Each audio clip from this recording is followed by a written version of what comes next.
ক্লাসগুলো অ্যাটেন্ড করে আমাদের লেকচার শিট এখানে আরো চারটা যোগ হবে। এই আমাদের শিটগুলো যদি একবার রিডিংও পড়তে পারেন তাহলে আপনার প্রিলি পাস করাটা অনেকটা সহজ হয়ে যাবে এবং রিটেনের টোটাল বেসিকটা আপনার হয়ে যাবে। মোস্ট ইম্পর্টেন্টলি একটা দরকারি কথা হচ্ছে রিটেন কোর্সটাকে ডিজাইন করার সময় আমরা এখানে ইংলিশ এবং ম্যাথের উপরে এত বেশি গুরুত্ব দিয়েছি যেন আগামী প্রিলি আসার আগে যে কোনো একটা নিয়োগ পরীক্ষার রিটেন পরীক্ষা যখন আপনি দিবেন আপনার যে free hand writing, focus writing এর জায়গাগুলোতে ইনশাল্লাহ অনেক দূর অ্যাডভান্স হয়ে যাবে।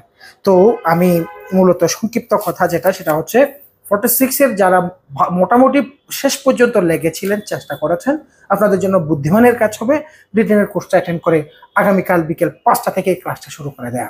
সবাই ভালো থাকবেন, আসসালামু আলাইকুম। এবং যারা প্রিলি কোয়ালিফাই করে ফেলেছি, ইতিমধ্যে রিটেনে জয়েন করে ফেলেছেন, আপনাদেরকে অভিনন্দন।